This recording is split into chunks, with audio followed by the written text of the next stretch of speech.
Well, my first day under 500, and I lost both my bets.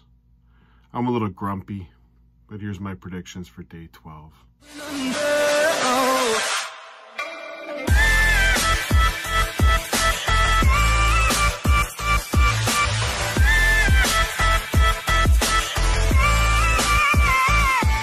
Okay, here I go. 2 wins out of only 5 games. Unfortunately, let's start with what we suspected and what I put in the video yesterday. I was not shocked to hear that the Chihuahua MVG out of the tournament due to a COVID test. It sucks. It's terrible. You know that the legitimacy of this tournament is going to be called into question. I don't think he was going to win. I really didn't think he was going to win. But a Wright or a Price win, and I'm sure we're going to hear about the fact that it was a win when MVG wasn't in the tournament. It is what it is. And also, just recently heard that John Madden passed away. If anyone was a football fan, I happen to be a Dallas Cowboys fan, so every Thanksgiving I got to hear John Madden, Pat Summerall when I was a kid. It's just terrible to hear that news as well. I think if I take, I mean, he had one where buckets had babies, or always about the turkeys, about the 6-legged turkeys, or he cooked a turkey and a duck and a chicken or something along those lines. It's crazy.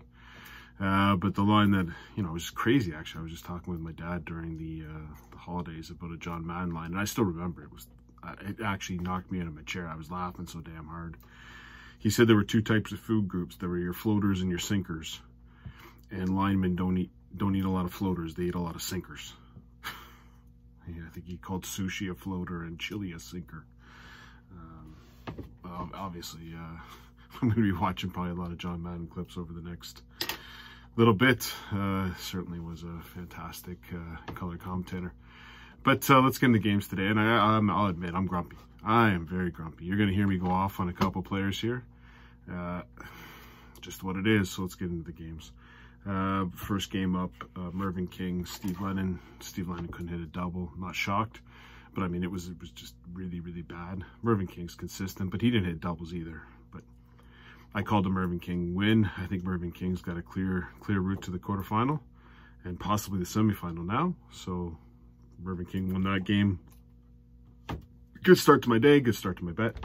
And the next game up, Danny Noppert, Ryan Searle. It was exactly what I called it to be. If you go back to the video, I said it's going to be a close game, and Noppert's going to drag him into a slugfest. And he dragged him into a slugfest. The only thing I didn't count, so I said if Searle hit tops, it was over. And Searle didn't hit tops, so I was liking Noppert there for a while. And if you think about the 3rd set, or the 5th set, that should have been Noppert's. He's up 2-0. He's got to win that. It was Noppert who didn't hit the doubles. Noppert missed the doubles. That's not what he does, but he missed doubles consistently at the wrong times. So Searle's through. Again, a more enjoyable player. Who's the better enjoyable player to watch? It's obviously Ryan Searle, but I just thought Danny Noppert was going to take this one, and I think he should have took this one. I think he's going to look back in the mirror and go, I blew it. I absolutely blew it. And the fact that Noppert was missing doubles, absolutely shocking. Now let's get into the 3rd match. Martin Kleermaker beat Joe Cullen 4-3. I'm going to go a little bit of a heater here, okay? Joe Cullen, now granted, it did take away my bet, so I'm going to be a little bit upset about this. Joe Cullen played like crap. Utter crap. Now, I'm going to just focus on this for a little bit. I don't detest Joe Cullen. I don't think Joe Cullen's a bad person. I think he talks too much. That I'll give him. But let's just knock something off here, okay? Martin Kleermaker averaged 88. That's what he averaged in the game. First set, Kleermaker blitzed him. No doubt, Kleermaker had a really good set. Blitzed him. After that, Kleermaker played terribly. He did. Check it out. Second set, Joe Cullen doesn't hit a double. What, do you have 7 shots at it? Didn't hit a double. Kleermaker wins it. Kleermaker gets the 2nd set. Kleermaker gets the 3rd set. And all of a sudden, Joe Cullen turns it on. Wins the next 3 sets, takes the first leg in the next set. Has a checkout on a double, blew it. 130 out. And Joe Cullen played like crap after that. He did. I know he had a better average than Clearmacher, but so what? Clearmacher averaged 88. That's what he averaged. And he beat Joe Cullen. So can we do this? This is all I'm asking. I'm not going to. Joe Cullen is a good dart player. He's a top 20 dart player.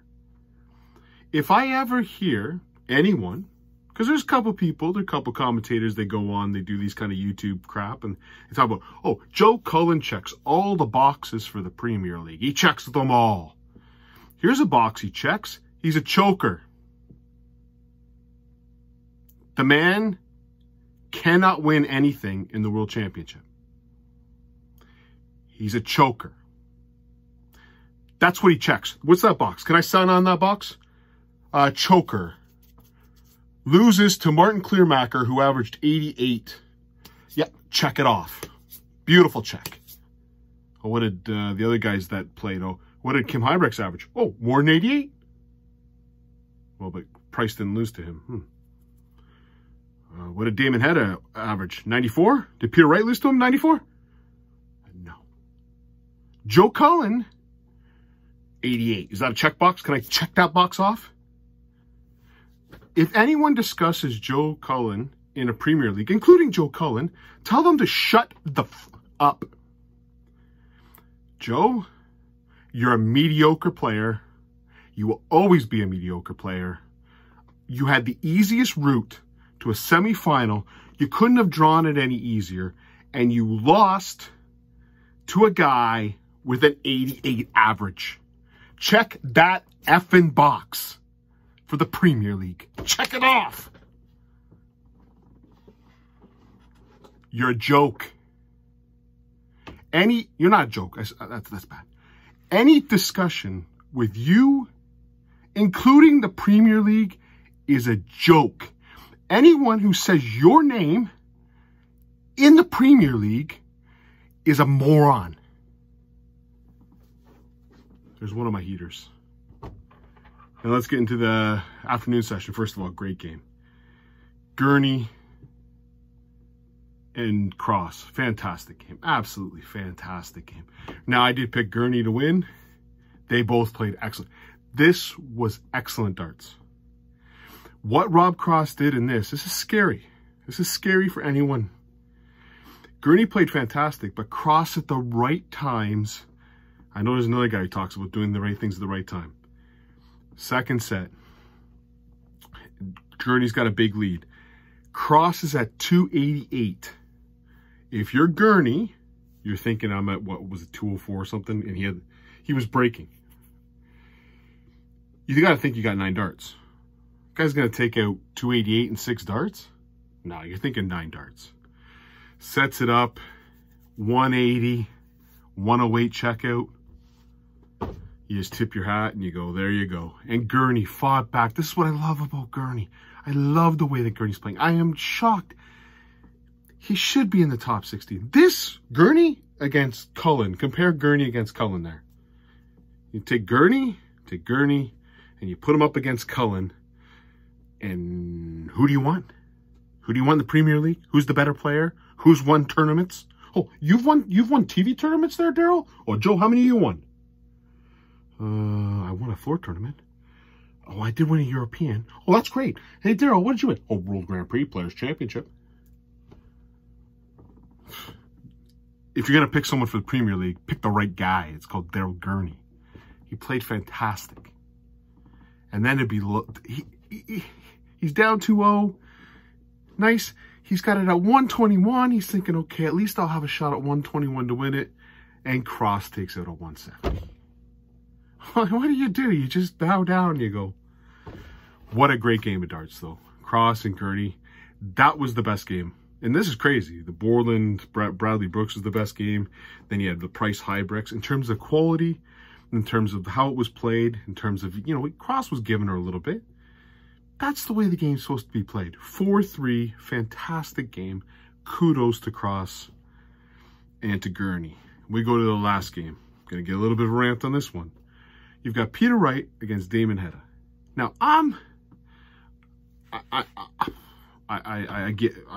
watched Peter Wright for 4 years. He changes his darts. You're in the World Championship. The World Championship. And you get a set of darts on December 22nd. And you go, you know what? I'm going to play with these in the third round.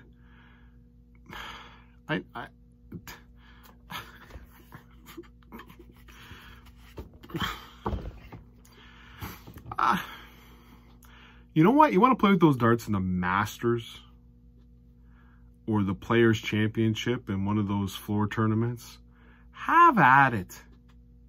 You're bringing out a new set of darts in the World Championship that you just received 6 days ago. I went...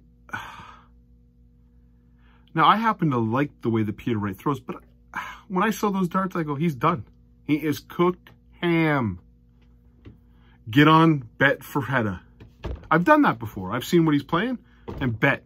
Oh, he's throwing the fat darts? I'm in on the other player. I don't care who the other player is. He fires a 90 average. Now, granted, playing with a new set of darts and hitting a 90 average, that's ridiculous. That just shows you his skill set. He then brings out the darts that he won the World Match Play and averages, what, 110 in 4 sets. So he loses the first 2 sets with, I don't even know what those, they kind of look like Whitlock darts. I don't know what the F they are. He then goes down and brings out the elements that he won the Players' Championship with, the World Match. And by the way, the World Match Play was dominant. In those 4 sets, he played exactly the same way he played in the World Match Play. You couldn't touch, had no chance. He's laughing. He's like, what the hell happened? Go back to those other darts. And then in the interview after, he's like, yeah, I don't like those darts. I hate them. Is the guy mentally, is he there? I get it. He says he's bored. You're bored of throwing 110s? Bored? If Peter Wright plays with those gold element darts or the element darts, no one's touching him in this tournament. No one. That includes Price. That includes his next matchup, Ryan Searle. It includes anyone you want to throw at him. Let's see what he's done with those gold element darts. He's beaten Michael Van Gerwen twice in TVs. A quarterfinal and a semifinal. Not only beat him, trashed him. Blitzed him. And you don't want to play with those darts. You want to play with some concoction that looks like you just threw it into a mill, it got ground up and it got spit out. I don't understand. He's just... What mentally in your head wants you to go through and say, you know what? I don't want to win. I would prefer not to win. I want to throw darts that are fun to throw. And then I'm going to switch out after 2 sets. And I'm going to throw 110. And then after the match, you go, well, I tried out the new darts. I'm going to stay with these ones. Ah, no, I hate these darts. I hate throwing them. Does the man not like money? Does the man not like to win tournaments? If he doesn't bring out those gold elements against Ryan Searle, Searle's a better player than Damon Hedda. Damon Hedda's a good player. Searle's a better player than Hedda. If he brings out any other set other than those element darts, Ryan Searle's going to eat him for lunch. You're not going to get 2 sets down to Ryan Searle and just be able to bring out your darts, although he probably could. 110 average, who's going to stay with him? What am I missing? Am I in La La Land where I don't understand stuff? How the hell? He ended up winning 4-2. Sorry for my rants. Let's get into my predictions for day 12. Jose De Souza against Alan Suter. Let's face it, Alan Suter shouldn't be in this tournament anymore. And I don't think he's going to be in the tournament much longer. I like him. Big good story. Firefighter, Scottish, takes care of dogs. Can't beat that. Jose De Souza is just too strong. He ain't going to Mensur Suljovic anything here. He's going to be able to outscore Suter for sure. He's going to outscore Suter, no doubt. Then I think he's going to be better on doubles than Mensur. I like him to win this one 4-1. And the next matchup up, I think it'll be a really good match. Which Dave Chisnell shows up will determine how close this match will be. But I still think even if it's a good Dave Chisnell that shows up, Luke Humphries, it's just value him. Big in this tournament. Always has a good run in this tournament. I like him to, well, actually, last year he didn't. But previously he's had some great tournaments or some great runs in the tournament. I like him to win this one 4-2. So Humphries to beat Chisnell 4-2. And I'm going to put some money on that one. So my bets tomorrow, I'm going to bet on Luke Humphries. I'm getting plus 110. So I put some money down there. I'm also going to put money on the next match. I'm getting, what's the odds right now? Plus 120. I'm going to take Cullen Wrights to beat Nathan Aspinall. Cullen Wrights is inconsistent. He's going to hit 180s and a 41, 180, 41. I don't like him to have a really, really deep run. He's going to run into a Jose De Souza or Peter Wright or Ryan Searles. He's going to be way more consistent and not be able to hang. But I think he'll be able to do the number on Aspinall. Aspinall didn't look great. Got an injury. Plus 120. When I got two players that I think are pretty close, I'll take it. Cullen Wrights to win this one 4-2. Next matchup in the afternoon or the night session, afternoon session here. Gary Anderson's going to wipe Ian White 4-1. I'm giving White a set. I don't even know why I'm going to give White a set. Anderson might get bored. I don't know. I know they're friends, but could be a really bad matchup, to be honest with you. Could be just horseshit darts that you're going to watch, but I like Anderson win 4-1. And then we get into the fourth round. First matchup, again, Jesus, Price, another roar fest.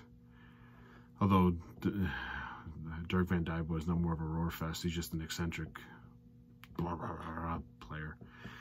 I like Dirk Van Dijven, but give him a run. But I just think Price is the better player. I like Price to win this one 4-2. And then the matchup. This is a great matchup. Round 4. Why are we seeing this in round 4? Johnny Clayton against Michael Smith. Now, I think Michael Smith has the game to beat Johnny Clayton.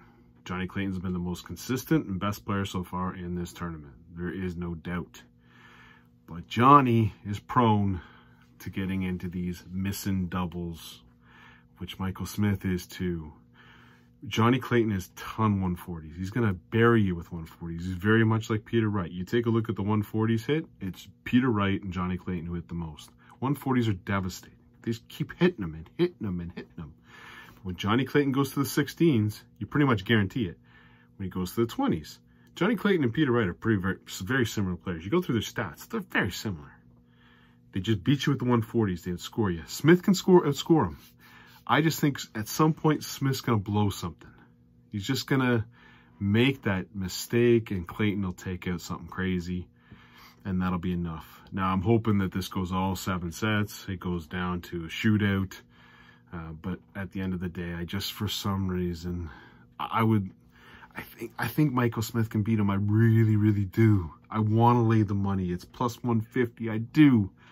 But it's like Michael Smith. Just, you gotta prove it to me. I can't bet on you until you've at least given me one victory. One big victory. I know you've got to the finals of the worlds before, but you know, let's take a look at who you beat. You beat Aspinall, who was just getting started. Like you beat Ryan Searles. I know you got some wins, but Johnny Clayton in this form, I'm just going to take Johnny Clayton and win this one 4-3. I think it'd be a beauty. It could go either way. You want to say Michael Smith? I just can't. I'm going to say Johnny Clayton to win 4-3. So again, De Souza over Suter 4-1. Humphries that I'm going to bet 4-2 over Chisnell. Wrights, which I'm going to bet 4-2. No parlays today. Gary Anderson to beat Ian White pretty handily 4-1. Gerwin Price to beat Dirk Van Dijven but a 4-2. And Johnny Clayton to nip past Michael Smith 4-3. Hope everyone enjoys the darts. I can't do any worse. 2 out of 5. Jesus, 2 out of 5. What are you going to do? All right, there's my predictions. Thanks for listening to my rant. Again, Joe Cullen, Premier League. I don't need this nonsense anymore. Cheers.